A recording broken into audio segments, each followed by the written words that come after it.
I was hoping to never do a video like this, but in the light of something so incredibly toxic, and with the way that Christianity is going, it needs to be spoken about. Hey guys, it's Tiffany Riley. So this is going to be a very serious video. We are going to be talking about purity culture. The reason why we're going to talk about this is because Matthew West, who is supposedly a Christian artist, just released a song joking about purity culture, and it's called Modest is Hottest, which is one of the worst songs he's ever written, in my opinion. I used to be a huge fan of Matthew West, but after listening to that song and he released it, it's no longer on YouTube. He removed it on YouTube, but apparently it's still on Spotify, which I don't know why it's even on there. But it needs to be removed because, as someone who's experienced with purity culture, the toxicity of purity culture, and who is also a sexual assault survivor, not to mention a recovering pornography addict, it's toxic. So that's, and of course, yes, I have my purity ring on, which I will explain why it's now on this finger instead of this one.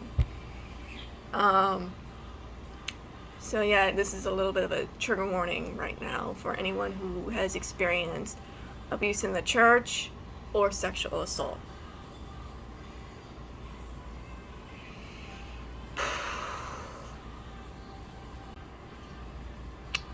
So for starters, my experience with purity culture actually started at the age of 14 when I got my purity ring, which is now on my middle finger, because I'm basically saying a big fuck you to the purity culture.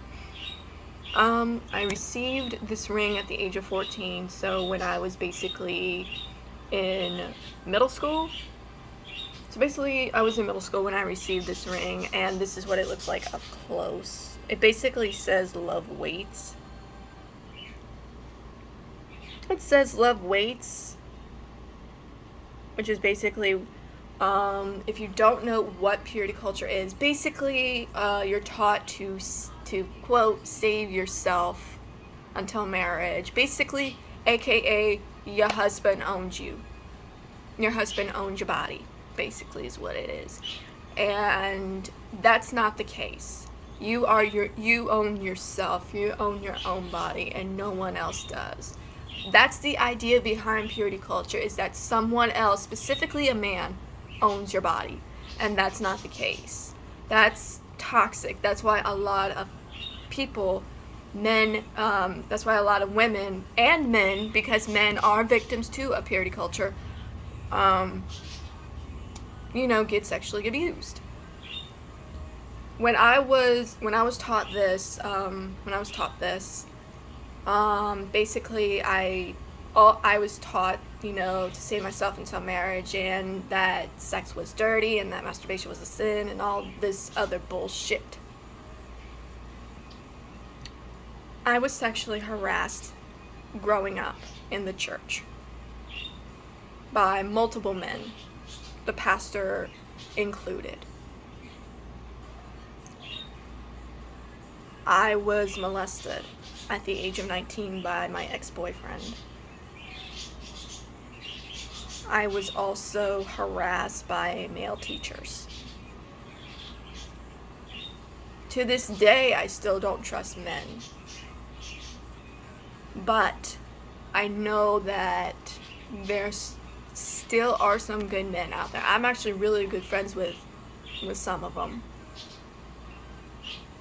The idea of purity culture is that today it's toxic.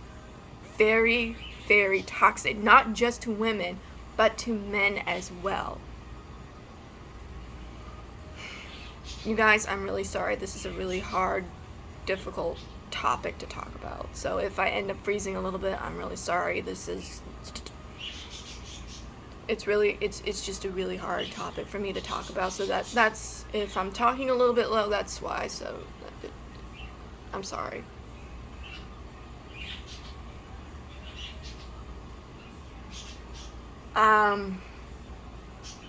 I don't know if you guys seen in my previous video when I lived with my grandmother. When I lived with my grandmother, I was doing a room tour, and I remember saying part of that video that I saw sex as a gift, not a right. By saying that, looking back, basically that was purity culture telling me, hey, sex workers sell their bodies and everything, yakety yakety yak. And looking back at that video, I'm like, what the hell was I saying at that time? Because apparently I was too caught up in the toxicity of purity culture to even know what the hell I was saying. I was too caught up in religion to know what I was saying. I was thinking that I had to be perfect in order to be liked or to be loved by the Creator. And that cost me a lot. That cost me a lot. My grandmother knows I'm a Christian witch. Unfortunately, she did not accept it because she is super religious.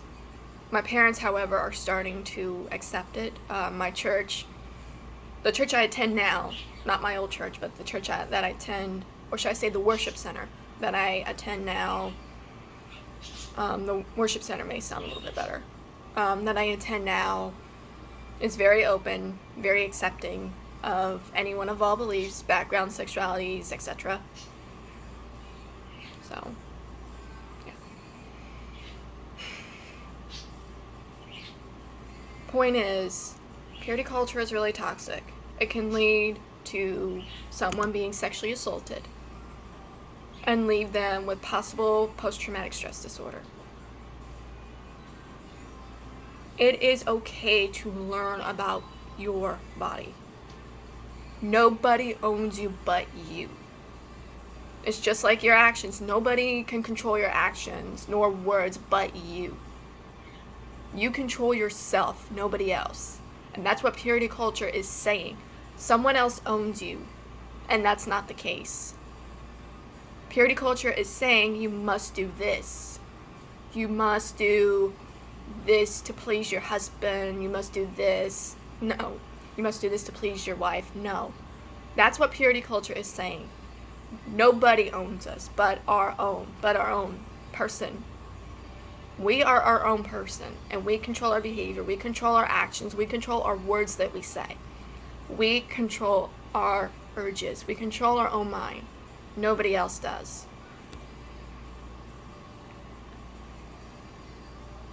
So, yes, my purity ring is no longer identified as a purity ring. It's just a plain old accessory that is part of my past that I'm still healing from. It no longer has meaning to me. It no longer means shit to me. It's just a plain old accessory. Just like this ring that I have on right now. It's a plain old accessory, even though it symbolizes my marriage to Jesus. It's just a ring. It's a symbol. However, this means something to me. This does not. And there is a difference between something meaningful to you and not meaningful to you. The God of the universe did not make us to hide ourselves. He made us to explore ourselves. He made us to help us identify into what He made. He didn't make us to hide ourselves. He made us to take risk and explore out ourselves. He made us to come out of the tomb, out of this dark tomb, out of the comfort of the tomb. He doesn't want us to be comfortable. He wants us to take risks. He wants us to pray dangerous prayers. That's what he wants us to do. Not to be stuck in this tiny little box that society wants us to be in. We are meant to be out of the box. We are meant to stand out, not fit in.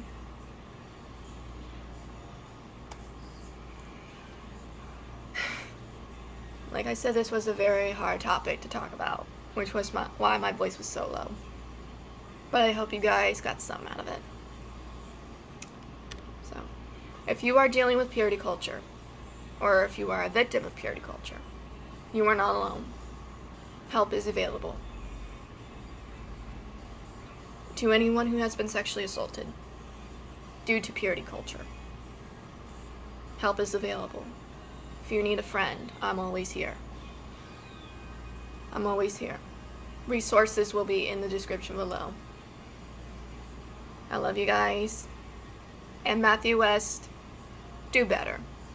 Remove that song.